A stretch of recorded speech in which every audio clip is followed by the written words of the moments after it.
Good morning, everyone. Welcome to Black Logic. So President Donald Trump has named a new ambassador to Panama, making a significant diplomatic move after his contentious remarks about American influence over international canal control. The comments have reignited debates about global trade sovereignty and U.S.-Latin American relations.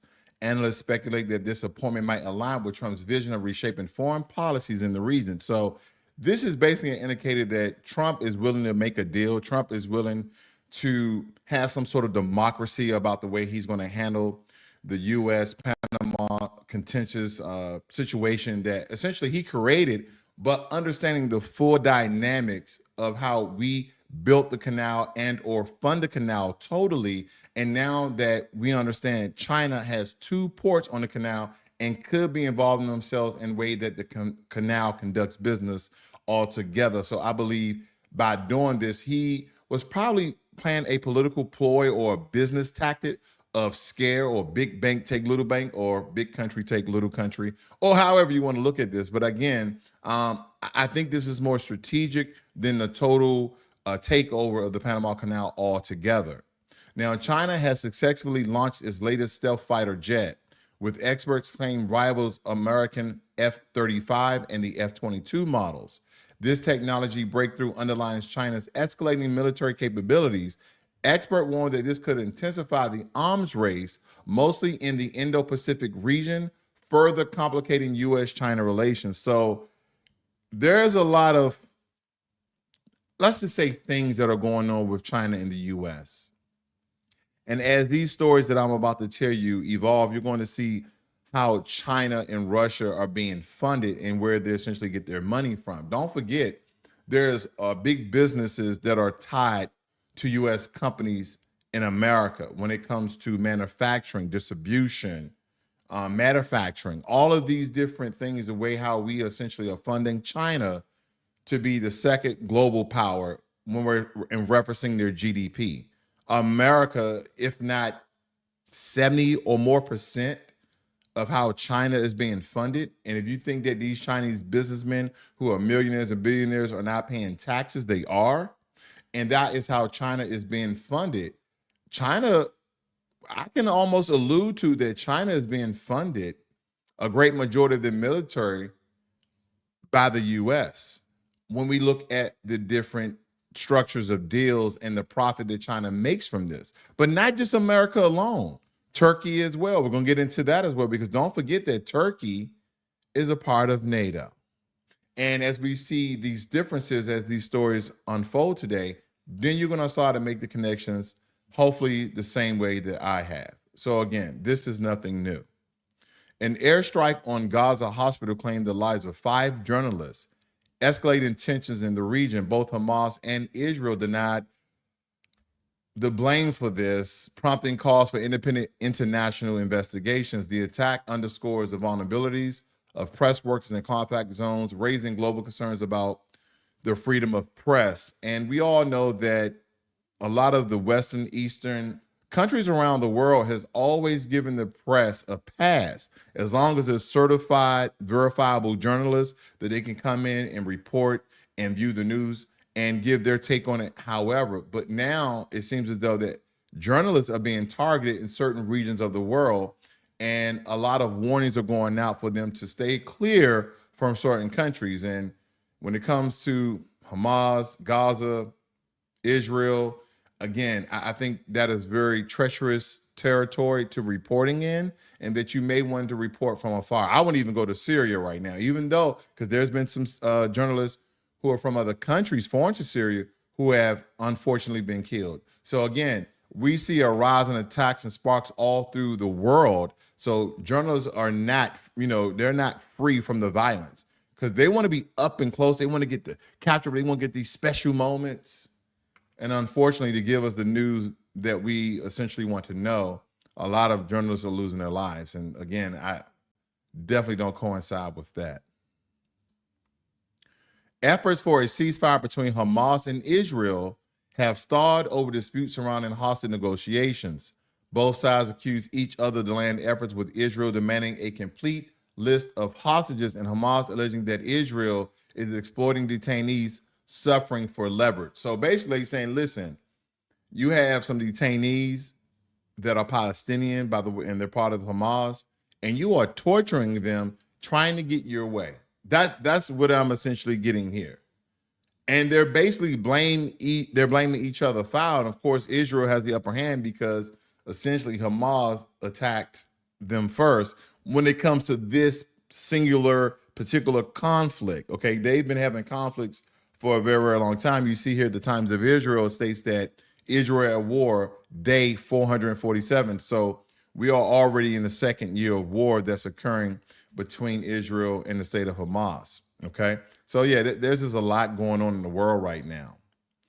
Chaos unfolded at Phoenix Sky Harbor Airport as a family altercation escalated into violence, leaving 3 people shot and 1 stabbed. Authorities are scrutinizing how weapons made it into the terminal, reigniting debates on airport security loopholes. This one kind of shocked me because, again, once you get through the security check line, you and I both think, especially me, I'm safe. Like when it comes to weapons, right? Knives and guns mostly. But hand-to-hand combat, of course, that's, physical assault. But we're talking about guns and knives. How did that make it through security? Again, they just trying to find out how did it make it into the terminal. Now, if they were in the terminal portion before security, then of course there's no security checks, there's no metal detectors, which I believe at this point, the way how violence is sparking, the way how violence has increased in America, from the time you enter the airport doors, there should be some sort of scan, there should be some sort of metal detector, because it should be the safety of Americans, right? Because, and again, I know that there's some people who have their guns in lock boxes where they're getting them shipped, which they're licensed to carry. I understand that.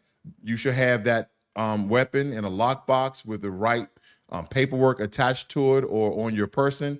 That way, when you're checking that in, you have all the right, there's no questions about it.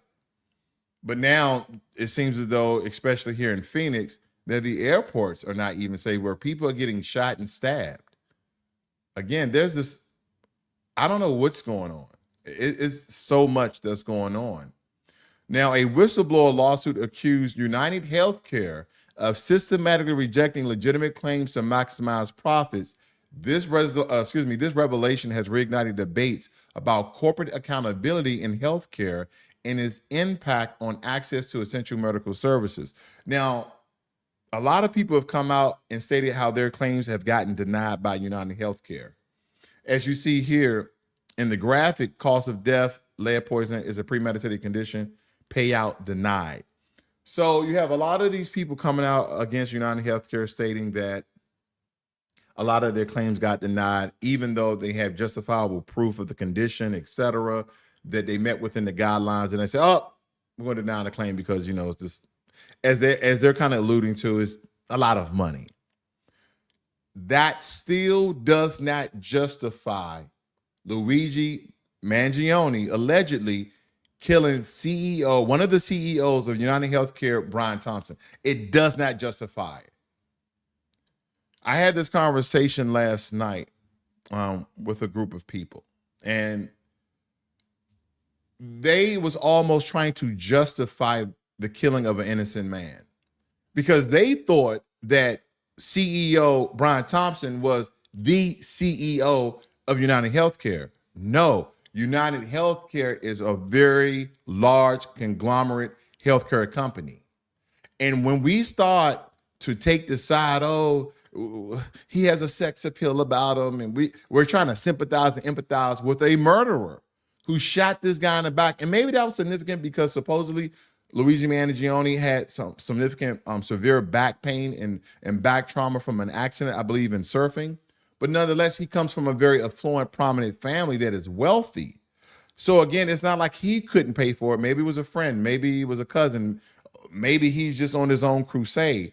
But again, if we start to just kill people and murder people because we don't agree or we don't want to take the democratic or the political way of how we handle things because it takes so much more time, and now we're gonna have all of these acts of what people are going to label as vigilante justice, and innocent people are being killed. I think that UnitedHealthcare should really come out and just speak on Brian Thompson. Don't speak about all the denied claims because you know what you're doing.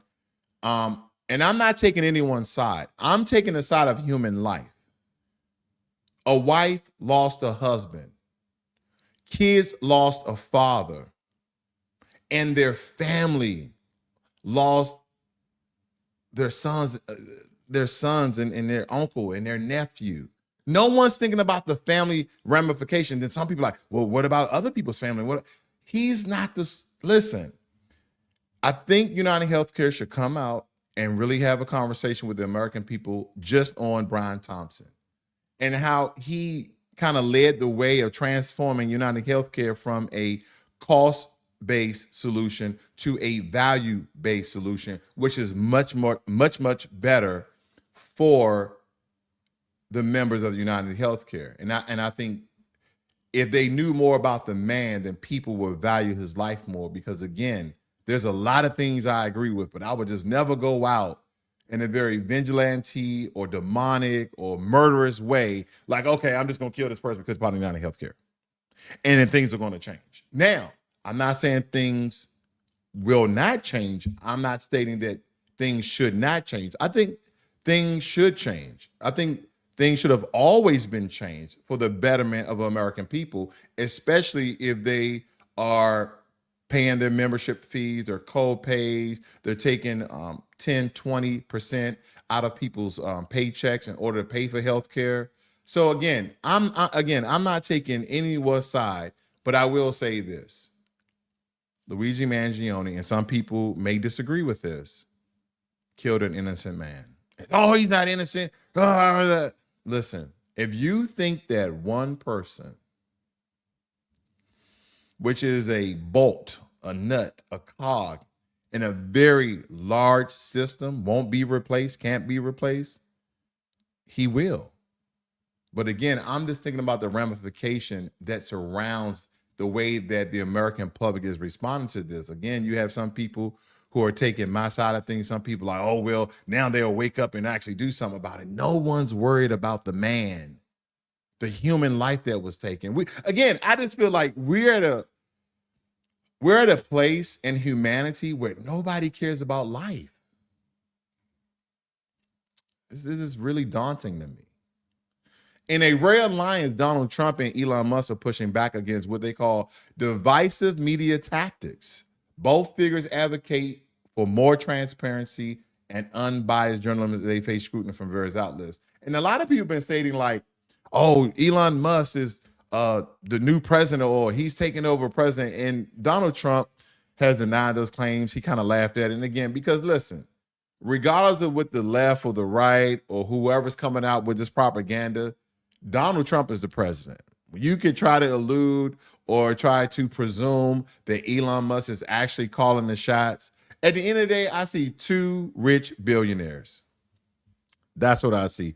If they're in the back office making a decision about how America should go and how they're going to do about it, then so be it. It's already done.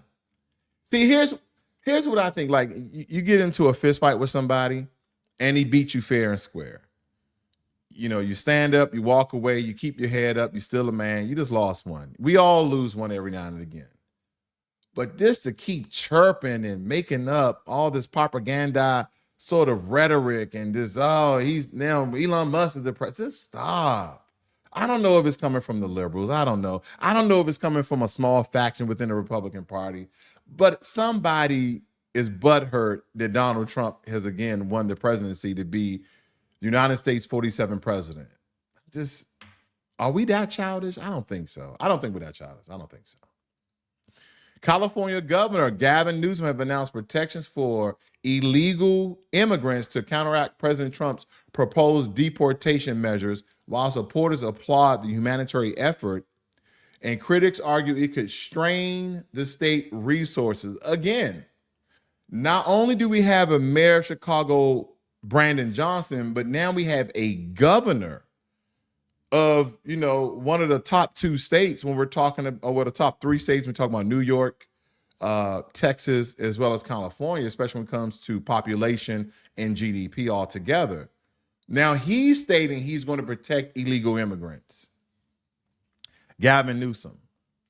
And again, I just wonder what the natural born American citizen of California believe. They're not getting a lot of attention because now their whole entire governor is stating the same thing that a Chicago mayor stated, that they're going to protect these illegal immigrants, that they're a sanctuary state, sanctuary city, and they don't care who Donald Trump's bringing by the likes of Tom Homan, who's the new borders are. And again, when people spoke about World War III for the past 3 years have been labeled somewhat as a race war. That whites against non-whites, but whites, people who are adjacent to white, against non-whites. But now I think that this is shaping up to be where World War III, and I'm not trying to spew that rhetoric, but if it's going to be a World War III, it's most likely going to be the federal government against some states and cities. I just don't know how we have all these accounts of illegal activity, illegal immigrants, and the crime. And don't get me, and I'm not stating that all of them are violent criminals, but all of them have broken the law entering the country illegally. And again, by the loopholes of the Biden administration, by the way of Kamala Harris, the border czar, has allowed these loopholes in immigration legislative and to allow illegal immigrants inside the country. And now we're saying that we have over 13 million. First, the number was 11. Now the number is 13 million of illegal immigrants. And they say, well, if we deport all 13 million illegal immigrants, then the American economy will fall. There will be food shortages. There will be more food deserts where fresh produce won't be grown because we don't have the number of people to sustain our economy. And you guys been hearing about all these low birth rates around the world. They stated that Japan, if I can recall the number correctly, every year Japan birth rate is declining by 861,000 people. But at the same time, Japan has the longest living people on average. I think they're up around 85, 86 years of age. I don't know. And then Donald Trump is consistently changing his stance on illegal immigration. First, it was like, we're going to mass deport all illegal immigrants. And it was like, we're going to start with the violent criminals first. Then it's like, well, I can look at DACA. Again, I've been reporting this. I want you guys to take heed to this, that a lot of things are transforming as Donald Trump is understanding the gravity of what the Democrats have done. And again, do we now create a new pathway to citizenship? Because if we do deport millions of illegal immigrants, not only your food prices, but every single thing that they are a part of will increase in price significantly? Or will these companies and these farmers pay Americans at least the minimum wage for that area, instead of paying, let's say, Tim Johnson $15 an hour? I can pay Jose, Hector, and Gomaz $5 each for the same work for the amount of time. I think these are some of the questions that we all need to ask and see what's actually going to be done. Because it seems like more of the same. I don't know. I just don't think that will happen. Vice President Kamala Harris has faced backlash for dismissing union leaders' demands, raising concerns about her commitment to labor rights. Critics argue that could alienate workers at a time when union efforts are gaining nationwide momentum. And you see here, Teamsters Union declines to endorse Trump or Harris for president. They're like, no one is coming to the table with a lucrative deal for us, so we're not supporting nobody. We're not supporting nobody. Touche and do say. And do say. Elon Musk. Did I skip Elon Musk? He taking Ozempic? Give me 1 second. I think I lost one of my feeds here. But nonetheless, Elon Musk's endorsement of a weight loss drug like Ozempic, paired with a light-hearted self-comparison to Sanders, has ignited debates on drug overuse and potential health risks, experts urge caution despite Musk's personal success with the medication. Now, I wanted to get that up because I believe they had the name of the medication that he was essentially using. Okay, he was using some sort of, oh, there it is. This is a drug. Go down here. Let me see. Give me 1 second. Right, he was using that drug because he's lost a lot of weight. He's saying that he looks good. Okay, Mounjaro. This is the name of the drug that Elon Musk was essentially using. And I think a lot of what's coming out about these weight loss drugs, no one's talking about the side effects. No one's talking about if it's addictive or not. No one's talking about, and again, I'm reading a lot of these stories. Hopefully you guys can see that with me. Alongside diet and exercise, the drug helps individuals lose weight and keep their weight under control, according to the European Medicines Agency, and most commonly used by those with high body mass index and those suffering from high blood fat levels, high blood pressure, or sleep apnea. Now, I have sleep apnea, but I just really never thought of a drug to assist me in weight loss. I just thought that the good old discipline of eat less, work out more, work, which still works, by the way, which is the most natural way that you can go about losing weight. Because again, no one is talking about the side effects. It says here the U.S. Food, the FDA essentially, approved Mounjaro, which is manufactured by the Indianapolis-based pharmaceutical firm Eli Lilly in 2022. Okay, so I may want to go and do a little bit of research on Mounjaro because I heard all sorts of horror stories about Ozempic, okay, and what it does to your body overall, a lot of side effects. But I may want to research that just for information. Not saying that I'm going to take it because for me to lose weight artificially, it just seems scary for me. Putting something in my body that I know that I can do myself because I've done it many times before. And for me, I'm just going to be real with you guys. It's a lack of discipline sometimes. You got some of this Thanksgiving food. You got some of these Christmas dinners. And then you're eating it for 3 or 4 or 5 days. And then again, you have to just tell yourself, oh, it's portion control. You can eat whatever you want with portion control, or you can't eat this up all the time, which I don't. But when I do, unfortunately, I go in, and that's not a good look. Let's see here. Let me get things back on track here. I think I lost my step. Give me 1 second, family. I just want to make sure I'm not missing anything. Turkey, NATO's membership is under scrutiny as allies respond to Ankar's hostile rhetoric. Some member nations are questioning Turkey's strategic importance versus the challenges posed by its recent actions. Why? Why is Turkey's membership in NATO being questioned? Let me tell you why. It says this week, the economic bloc named after Brazil, Russia, India, and China and South Africa, it is seen as a rival to the G7 of the world's most developed economies and aspirations to join it from the last pivot by Turkish president, okay? But basically what they're stating while they're questioning Turkey's enrollment or membership in NATO is because Turkey has been doing dealings and business with China and Russia on a very large scale. And they're seeing as though they're taking a side. When things start to shift in sort of a military faction, that'll start to raise some of, the red hairs of NATO, of why Turkey is doing these things, being a part of NATO, how it's not only a conflict of interest, but it's a contradiction, some of the dealings they're doing with China and Russia to NATO itself.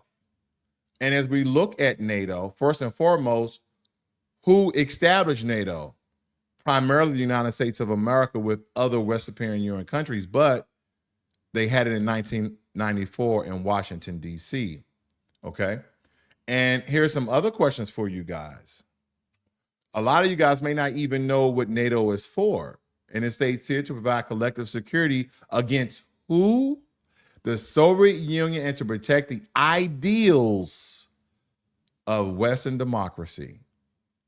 So they're crying foul because Turkey is doing business with not the Soviet Union, but Russia, who was primarily the Soviet Union, how they kind of engulfed and absorbed these other countries, these other neighboring countries. But nonetheless, that's what NATO was forming. You're doing business dealings, you're doing some strategic things that look somewhat in a military fashion. Yes, we may revoke your membership if you keep displaying this sort of behavior in these deals that you have going on with Russia and China. Okay. Because again, a lot of tension is building when it comes to China, mostly. Because I think that a lot of the Russia things are going to go away when Donald Trump actually becomes inaugurated on January 20th. I think that that's not going to last too long after that. Okay. That's just my conjecture. I really don't know, but that's what I'm thinking because the way how he's handling things already. Okay. Again, everyone's asking, why is Turkey still in NATO? I think that's a big ask. Now, Russia is under fire for allegedly causing this, and I don't want to butcher the name, but this European Airlines crash far from its intended route. The tragedy, which claims dozens of lives, have heightened tensions in an already volatile geopolitical landscape. As you notice, as tension rise between Russia and Ukraine with the support of America and the connections that our new elected president have with Vladimir Putin, how Russians are now being blamed for everything. And I'm not taking sides here because I just don't know. Because again, when you are fed one particular news and information and you're not part of that other country, you start to take sides like, yeah, what are these Russians are doing? Again, I try to stay on the straight and narrow because we can be easily manipulated. We can be easily being fed propaganda to believe one thing or another. I'm not saying that the Russians did or didn't do this, but that is what a lot of people are already saying, that when they were flying to Kazakhstan, it says also stresses the cause remains unknown after claims Russia air defense fire led to a fatal crash. There's just so much going on inside the world, and it seems like there are particular countries that are always part of the mess. Russia, China, of course, with the war in Ukraine, Israel. There's always these countries. And again, not taking sides. I don't know who is foe. I don't know who is ally. I don't know who is right. I don't know who is wrong. I just know that the same names keep coming up. South Korea Shinsegae Group is collaborating with Alibaba to revolutionize the Asian e-commerce market. The partnership aims to enhance delivery speed and expand product availability, promising significant economic benefits across the region. Again, South Korea is one of our allies. I served over in South Korea for 4 years. And their allies, we have what they call KATUSAs, Korean augmentees to the United States of America, where we're in partnership where they train with us and they learn our tactics. So if North Korea, which is the most imminent threat to South Korea, will ever attack, they will know some of how our procedures, our regulations, our guidelines, our war tactics, our strategies, our training, they would just blend in and they would become interpreters for their particular faction, their particular platoon or company or battalion or brigade, whatever it may be. But we have Korean soldiers, essentially. They're being trained as American soldiers. So there is no there is no gap in the way how we conduct things. Then I look at Shinsegae with Alibaba. Again, early on in the broadcast, I was telling you about all these connections of how China had the ability of billions of dollars in research and development to create a stealth fighter that is now competing against our stealth fighters along with our F-22s and F-35 jets. So again, how are these countries being funded? By America, by American allies, because China has done in my opinion, the one most significant thing. They have become economic powerhouses by the way of development, manufacturing, distribution. Because when you look at every single thing, I could probably find something here that says made in China. It doesn't really matter. Let me see here. I'm just trying to give you guys an example. This is somewhat subdued, but I guarantee you have products all around you. If you pick them up, a lot of them will say made in China. So again, are we our own worst enemy? Are we funding, the same dictators and communistic governments that we are against? Just asking questions. The U.S. Army has deployed specialized teams to prepare for scenarios involving Syrian chemical weapons. Officials emphasized the importance of readiness among rising regional tensions and escalating conflicts. And they said that we have the capabilities to pretty much dissolve any chemical gases that Syria has. You guys ever play like Call of Duty or any video games or watch any sort of movies? Why are the Syrians always linked to some sort of lethal gas? And we said we have evidence that they have this, chemical weapons. We have this war gas. And with my extent history in the military, I know that we do have the technology to render their gas inert and make it neutralized to a point where it won't harm anyone, or altogether just destroy it altogether, which we should do. We should not safeguard this. We should not try to cultivate it. We should not try to store it somewhere. It should definitely be destroyed. Definitely be destroyed. Next, Russia's finance minister confirmed the country's use of Bitcoin for foreign trade as it navigates international sanctions. This move underscores the growing influence of digital currencies and global economic strategies. This is Russia's response to the sanctions that may be imposed and have been imposed by European nations as well as America. This is their response. This is their response. This is how they're going to get through the loophole, through digital currency. And this is what America has been trying to stop for quite some time, when cryptocurrencies as well as Bitcoin has came onto the market, stating that, oh, we can't govern this, we can't track this, we have to put regulations and safeguards in place. So, because a lot of people in back alley deals are going to be doing this in the black market, and hackers and terrorists are going to be using this new payment method to be funded and to receive monies to do X, Y, and Z. And at the same time, Donald Trump is supporting Bitcoin and cryptocurrency, as well as me, because again, this is another form of investment where we can make a lot of money, and it's been profitable. But again, they act as though the traditional currencies of the world has not been used for the same exact thing. Do you guys remember, what was the terrorist name? He was the president of Iraq. What was his name? Not bin Laden, because bin Laden was found in the ground with millions of American dollars. How do you think he got millions of American dollars wrapped up inside of a hole with him? These are some of the questions that I absolutely ask myself when we go through the news each and every day, because again, we're not innocent. That's all I'll tell you. Good morning, David Benjamin. FBA salute to you too, brother. Thank you guys for joining me this morning. You guys have a great and wonderful morning. This is Black Logic.